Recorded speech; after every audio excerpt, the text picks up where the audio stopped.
नमस्कार। 17 नवंबर को मध्य प्रदेश विधानसभा निर्वाचन के पश्चात अब सबकी निगाहें 3 दिसंबर पर है। निर्वाचन का काम मध्य प्रदेश में लगभग पूरी तरह से शांतिपूर्वक तरीके से संपन्न हुआ। इसके लिए जो तमाम व्यवस्थाएं थीं निर्वाचन आयोग ने की थीं उनको श्रेय मिलना चाहिए और निश्चित रूप से ये मतदान प्रतिशत भी काफ़ी बेहतर रहा है पिछले चुनावों की तुलना में। परिणामों की उत्सुकता न सिर्फ प्रत्याशियों को, उम्मीदवारों को, राजनीतिक दलों को, बल्कि आम लोगों को भी है। तो जिस तरह से चुनाव संपादित करना एक बड़ा चुनौतीपूर्ण कार्य होता है, उसी प्रकार से मतगणना का कार्य भी काफ़ी जिम्मेदारी वाला काम होता है और उसके लिए भी इंतजाम व्यवस्थाएं करनी पड़ती हैं। हमें खुशी है कि हमारे साथ हैं मुख्य निर्वाचन पदाधिकारी मध्य प्रदेश श्री अनुपम राजन। हम आपसे बात करेंगे कि मतगणना के लिए मध्य प्रदेश किस तरह से तैयार है और क्या क्या व्यवस्थाएं, किस तरह से इंतजाम पूरे जिला मुख्यालयों में किए गए हैं ताकि त्वरित और भरोसेमंद तरीके से परिणाम आम लोगों को उपलब्ध हो सके। बहुत बहुत स्वागत है राजन साहब। नमस्कार, धन्यवाद। पहले तो आपको बधाई, निर्वाचन का काम शांतिपूर्वक संपन्न हुआ मध्य प्रदेश में। बताइए कि अब मतगणना के लिए क्या क्या व्यवस्थाएं हैं जिला मुख्यालयों में। देखिए, सभी 52 जिला मुख्यालयों में ये मतगणना होगी और सारी व्यवस्थाएं बिल्कुल सुचारू रूप से चल रही हैं। मतदान दिनांक के बाद ही जो ईवीएम मशीनें होती हैं जिसमें मत डाले जाते हैं, जो पोल्ड ईवीएम हैं, वो उसी दिन जिला मुख्यालय पे स्ट्रांग रूम में लाई गई और स्ट्रांग रूम में रखी हुई हैं। स्ट्रांग रूम की सुरक्षा 3 टियर सुरक्षा व्यवस्था हम उसको कहते हैं। तीन घेरे, एक तरह से सुरक्षा व्यवस्था के 3 घेरे हैं। 3 लेयर सिक्योरिटी है, जिसका जो इनर मोस्ट कॉर्डन होता है, जो बिल्कुल स्ट्रांग रूम के सबसे करीब होता है, वो सेंट्रल फोर्सेस के पास होता है। तो हर जगह पे, हर जिला मुख्यालय में एक कंपनी या कहीं पे आधी कंपनी, उसकी सेंसिटिविटी के हिसाब से, कहीं आईटीबीपी है, कहीं बीएसएफ है, कहीं सीआईएसएफ है। तो सारी कहने का आशय ये है कि सेंट्रल फोर्सेस की निगरानी में, उनकी सुरक्षा व्यवस्था में ये जो स्ट्रांग रूम है वो है और वहाँ पे सारे जो पोल्ड ईवीएम है वो रखे हुए हैं। मतगणना जिला मुख्यालय पे होगी, वहीं काउंटिंग सेंटर है स्ट्रांग रूम के पास ही। एक काउंटिंग हॉल में सामान्यतया 14 टेबलें हम लोग लगाते हैं स्थान की उपलब्धता को देखते हुए, लेकिन कई जगहों पे जहाँ पे मतदान केंद्रों की संख्या ज़्यादा है, इस कारण से नंबर ऑफ़ राउंड्स ज़्यादा होंगे और परिणाम आने में समय लगेगा, तो उसको देखते हुए आयोग की अनुमति से टेबलों की संख्या भी बढ़ाई गई है। हर ज़िले में जो राजनीतिक दलों के लोग हैं या हर टेबल के लिए जो राजनीतिक दलों के द्वारा, कैंडिडेट्स के द्वारा जो अपने एजेंट नियुक्त किए जाते हैं, उनको भी एक तरह से प्रशिक्षित किया गया है, उनसे चर्चा की गई है, उनको व्यवस्थाओं के बारे में बताया गया है कि काउंटिंग हॉल के अंदर किस तरह की व्यवस्था है, काउंटिंग सेंटर में किस तरह की व्यवस्था रहेगी। तो पॉलिटिकल पार्टी, कंटेस्टिंग कैंडिडेट्स, इन सभी से चर्चा करके, सभी को ऑन बोर्ड लेकर के सारी व्यवस्थाएं जो आयोग के निर्देश हैं उसके हिसाब से की गई हैं, ताकि 3 दिसंबर को जो मतगणना का काम है वो बिल्कुल निष्पक्ष तरीके से और साथ साथ आयोग के निर्देशों का सख्ती से पालन करते हुए सुनिश्चित किया जाए। मतगणना स्थल पर किस तरह की व्यवस्थाएं हैं वहाँ पर शांति व्यवस्था बनाए रखने के लिए, और खासकर अंदर मतगणना स्थल पर अंदर जहाँ मतगणना का कार्य होगा वहाँ पर जो प्रत्याशी होंगे, जो उनके एजेंट्स होंगे, उनको क्या एक तरह से प्रोटोकॉल, किस तरह के नियम कायदे बनाए गए हैं ताकि उनका वो पालन करें और शांतिपूर्वक बिना किसी व्यवधान के मतगणना काम संपादित हो। जैसा मैंने पहले बताया कि मतगणना स्थल पे 3 टियर सिक्योरिटी होगी, 3 लेयर्स में सुरक्षा व्यवस्था होगी। कोई भी अनाधिकृत व्यक्ति, जो अनऑथराइज्ड व्यक्ति है, उसका प्रवेश नहीं होगा, प्रतिबंधित होगा। वही लोग अंदर जा पाएंगे या जाएंगे जिनके पास पास होंगे, जिनको एक प्राधिकार पत्र आप कह सकते हैं, अथॉरिटी लेटर जिनके पास होगा, चाहे वो मीडिया के लोग हों, चाहे वो राजनीतिक दलों के काउंटिंग एजेंट हों या हमारे काउंटिंग पर्सनल, काउंटिंग स्टाफ हों जो लोग काउंटिंग का काम करेंगे। तो सभी लोग जिनके पास एक अधिकृत प्रवेश के लिए एक पत्र होगा वही अंदर जा पाएंगे। काउंटिंग टेबल पे जो व्यवस्था होती है, जैसा मैंने पहले कहा कि एक हॉल में 14 टेबल हैं, तो एक बार में 14 मशीनों की गिनती होती है और हर काउंटिंग टेबल पे जितने कंटेस्टिंग कैंडिडेट होते हैं, कहीं पे 10 हैं, कहीं पे 6 हैं, कहीं पे 12, कहीं पे 15, तो इनके जो एजेंट्स होते हैं वो भी इस पूरी प्रक्रिया को देखते हैं। तो जब मशीन में हम जब रिज़ल्ट बटन दबाते हैं और जब ये डिस्प्ले होना शुरू होता है कि किस कैंडिडेट को कितने मत मिले, तो ये उन एजेंट्स को जो उस तरफ खड़े होते हैं टेबल के दूसरी तरफ, उनको दिखाते हैं, उनको बताते हैं। उसको फिर हम लोग नोट करते हैं, जो काउंटिंग स्टाफ होता है वो नोट करता है। उसके बाद उसकी हम लोग फ़ोटोकॉपी कराते हैं और उसकी एक एक कॉपी सभी एजेंट को देते हैं। कहने का आशा यह है कि हर मशीन में किस कैंडिडेट को कितने वोट मिले, ये हर बार उसकी गिनती के बाद उसकी कॉपी हम एजेंट्स को देते हैं। वहाँ पे जो कैंडिडेट्स होते हैं वो भी रहते हैं। तो पूरे राउंड के बाद, जैसे एक राउंड में यदि 14 टेबल लगी है मान लीजिए, तो एक राउंड में 14 मशीनों की गणना होती है और उस 14 मशीनों की गिनती के बाद कैंडिडेट ए को कितने वोट मिले, कैंडिडेट बी को कितने मिले, कैंडिडेट सी को कितने मिले, इसको फिर राउंड वाइज टेबुलेशन कहते हैं। इसको राउंड वाइज इसकी गिनती की जाती है और इस गिनती के बाद उसकी एक कॉपी हम वहाँ जो कैंडिडेट होते हैं या उनके इलेक्शन एजेंट होते हैं उनको भी देते हैं। हर काउंटिंग हॉल में आरओ तो रहते ही हैं जो रिटर्निंग ऑफिसर हैं, उनके अलावा जो भारत निर्वाचन आयोग के ऑब्जर्वर होते हैं, जो दूसरे प्रांतों से और अलग अलग जगहों से आए हुए वरिष्ठ अधिकारी होते हैं, वो भी उपस्थित रहते हैं। तो उनकी देखरेख में काम होता है। इसके अलावा पोस्टल बैलेट जो आते हैं, जो हमारे गवर्नमेंट सर्वेंट्स हैं जिन्होंने पोस्टल बैलेट के थ्रू मतदान किया, या जो हमारे सर्विस वोटर्स हैं जो सीमाओं पे हैं, उनके जो मतपत्र आते हैं, उन सब की गिनती भी वहाँ पे की जाती है उस हॉल में, जहाँ पे आरओ के साथ साथ एआरओ भी होते हैं। तो हम लोगों ने अतिरिक्त टेबल्स की व्यवस्था भी की है, जैसा मैंने पहले बताया कि जहाँ पे मतदान केंद्र ज़्यादा हैं, जहाँ पे नंबर ऑफ़ कैंडिडेट्स ज़्यादा हैं, तो इस चीज़ को ध्यान में रखते हुए ये प्रयास किया गया है कि मतगणना जो है वो बहुत लंबी ना चले। तो इसलिए अगर वहाँ पे जगह रही है तो 14 से ज़्यादा टेबल्स भी कई विधानसभाओं के लिए लगाए गए।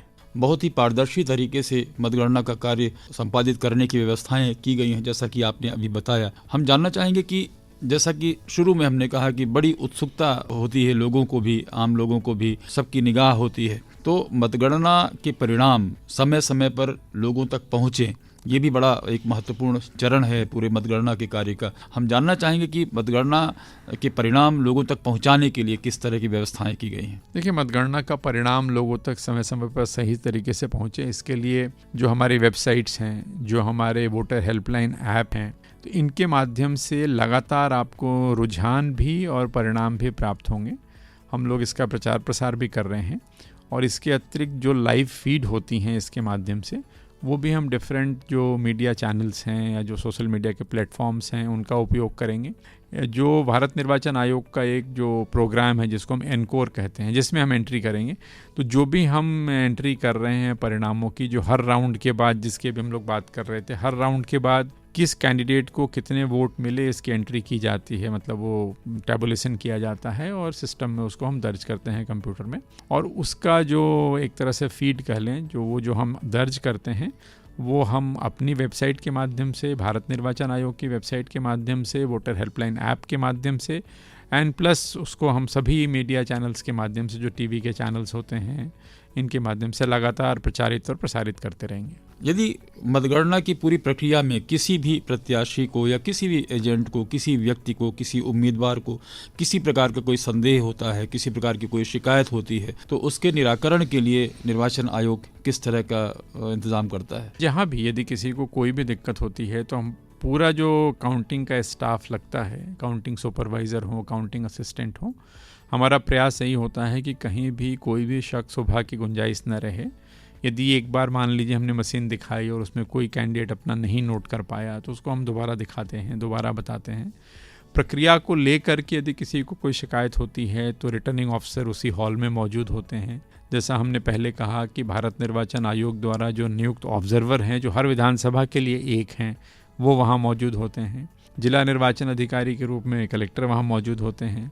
राज्य स्तर पे हम लोगों का जो हेल्पलाइन नंबर है 1950 वो काम करता है। हम लोग उनसे चर्चा से लगातार संपर्क में होते हैं। तो यदि किसी की कोई समस्या है, यदि किसी को कोई संदेह है, यदि किसी कोई प्रॉब्लम है, तो उसका तत्काल मौके पर निराकरण किया जाता है और काउंटिंग की प्रोसेस को स्मूथ और निष्पक्ष रखा जाता है। अब तक जो निर्वाचन की पूरी प्रक्रिया मध्य प्रदेश में हुई है, उसके बारे में आप क्या कहेंगे? किस तरह से आप कितना संतुष्ट हैं? निर्वाचन की प्रक्रिया बहुत शांतिपूर्ण हुई है और जैसा आपने पहले भी बताया, कहीं भी कोई इस तरह से हिंसक वारदात नहीं हुई और निर्वाचन शांतिपूर्ण नियमानुसार संपन्न हुआ। और हमारा जो वोटिंग परसेंटेज है वो भी पिछले विधानसभा चुनाव की तुलना में लगभग 2.5% बढ़ा है। अभी हम 77.82% है, यदि हम पोस्टल बैलेट को भी उसमें शामिल कर लेते हैं तो लगभग हम कह सकते हैं कि 78%, 78% के आसपास, टचिंग 78 हमारा वोटिंग परसेंटेज रहा है, जो पिछली बार 75.63 था।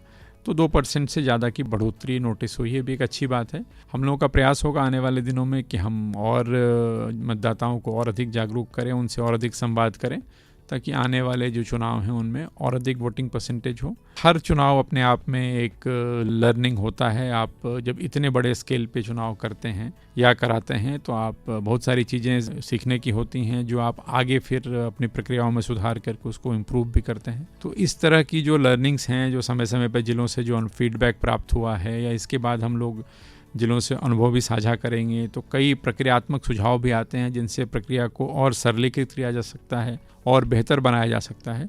तो उस पर भी काम करेंगे ताकि आने वाले चुनाव और बेहतर ढंग से संपादित किए जा सकें। मतगणना के संदर्भ में प्रत्याशी जो हैं, उम्मीदवार जो हैं, राजनीतिक दल हैं, उनसे आप क्या अपेक्षा रखते हैं, क्या कहना चाहेंगे आप? नहीं, हम लोगों ने हर जिले में मतगणना के बारे में, हर कलेक्टर्स ने, जिला निर्वाचन अधिकारी ने राजनीतिक दल के लोगों से बात की है, कैंडिडेट से बात की है, उनको प्रक्रियाओं के बारे में अवगत कराया है। उनको स्पष्ट किया गया है कि सबसे पहले पोस्टल बैलेट की गिनती आरंभ होगी। जैसे 8 बजे से मतगणना आरंभ होगी तो सबसे पहले हम लोग पोस्टल बैलेट की गिनती शुरू करेंगे। उसके आधे घंटे के बाद फिर हम ईवीएम मशीनों की गिनती शुरू करेंगे। उनको यह भी बताया गया कि ये दोनों चीज़ें अलग अलग चलेंगी। ऐसा नहीं है कि पोस्टल बैलेट की गिनती समाप्त हो जाएगी तो उसको रोक के रखा जाएगा। जैसे पोस्टल बैलेट की गिनती समाप्त होती है किसी भी विधानसभा में, यदि उदाहरण के लिए यदि किसी विधानसभा में मान लीजिए कि 1,500 पोस्टल बैलेट्स हैं, तो जैसे उन 1,500 पोस्टल बैलेट्स की गिनती समाप्त होगी तो उनके परिणामों की घोषणा की जाएगी। ईवीएम के परिणाम, जब ईवीएम के राउंड समाप्त होंगे तो घोषणा की जाएगी। जैसा हमने पहले बताया कि ईवीएम की राउंड वाइज हम उसके अनाउंसमेंट करेंगे। हर टेबल पे जो ईवीएम में किस कैंडिडेट को कितना वोट मिला है उसकी सूची या उसकी कॉपी हम उनके काउंटिंग एजेंट्स को देंगे।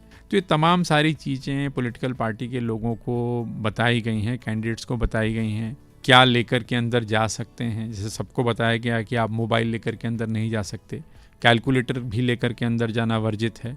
तो क्या हम लेकर के जा सकते हैं, क्या हमें नहीं ले जाना है, ताकि वहाँ पे फिर दिक्कत नहीं हो, अनावश्यक कोई चीज़ कहाँ रखी जाए उसकी सुरक्षा की बात भी होती है। तो मतगणना का काम निर्बाध गति से चलता रहेगा, उसके बीच में कोई ब्रेक नहीं होगा।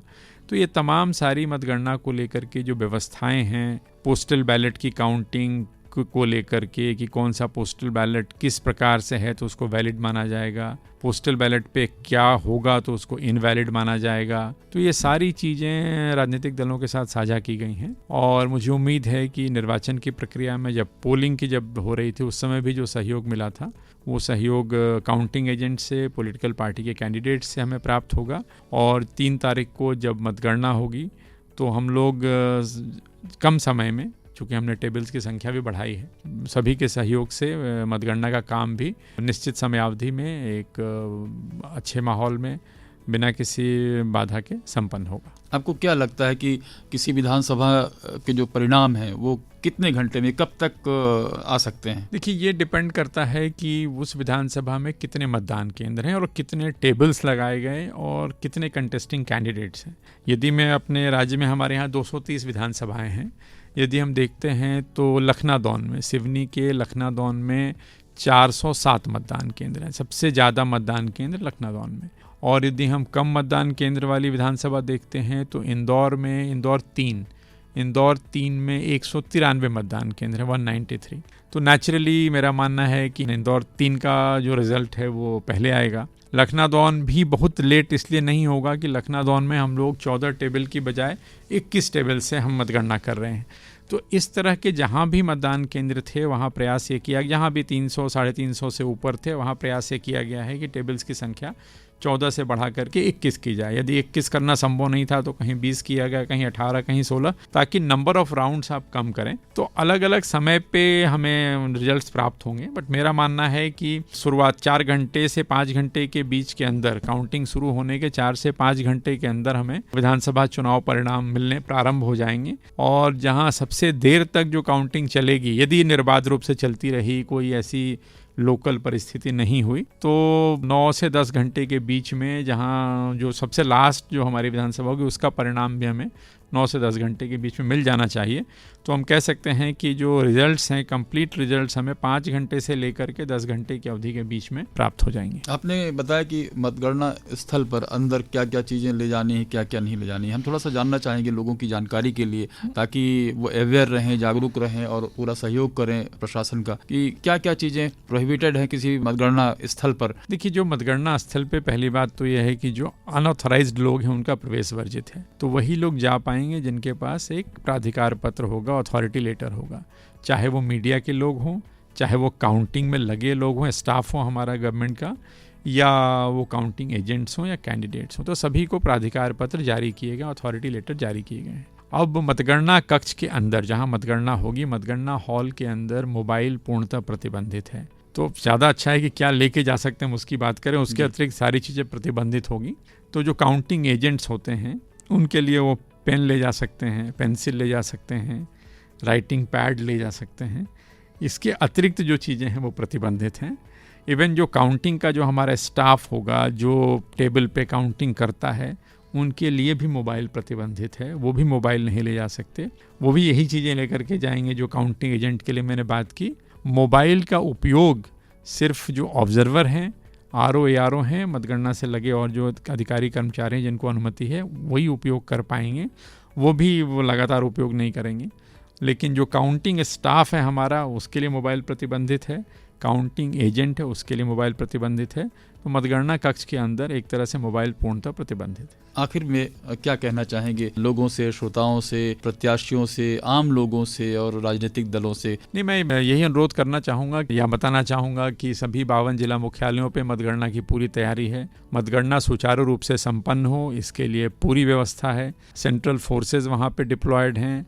स्टेट आर्म्ड पुलिस आउटर कॉर्डन में है। अनाधिकृत व्यक्ति का प्रवेश वर्जित है, जैसा हम लोगों ने इस पे चर्चा की। तो मेरा अनुरोध यही होगा सभी जो स्टेक होल्डर्स हैं हमारे, चाहे वो कंटेस्टिंग कैंडिडेट्स हों, जो हमारे काउंटिंग एजेंट्स हैं, जो हमारे काउंटिंग स्टाफ हैं, जो काउंटिंग पर्सनल हैं, जो लोग वहाँ काउंटिंग को अंजाम देंगे, उनसे भी कि हम लोग बिल्कुल जो आयोग के निर्देश हैं जो उनका पालन करते हुए और काउंटिंग की कार्रवाई करें। और मुझे उम्मीद है कि जो मतगणना का काम है वो 3 तारीख को सुचारू रूप से संपन्न होगा। और हम लोग समय से पहले जो हम लोगों ने एक तरह से अपने लिए जो टाइम लिमिट तय कर रखी है, जिसकी हमने चर्चा की, निर्बाध गति से काउंटिंग यदि चलती है, कोई दिक्कत नहीं होती है, तो हम लोग उस निर्धारित समयावधि में परिणाम घोषित कर पाएंगे। ये मेरा आप सभी से अनुरोध होगा कि इस कार्य में हम सभी लोग सहयोग करें। तो बहुत कम समय है परिणाम आने के लिए, और जिस तरह से आपने बताया, भारत निर्वाचन आयोग ने तमाम इंतजाम किए हैं, व्यवस्थाएं की हैं, निष्पक्ष तरीके से, पारदर्शी तरीके से मतगणना का कार्य संपन्न हो। आशा करते हैं कि जिस तरह से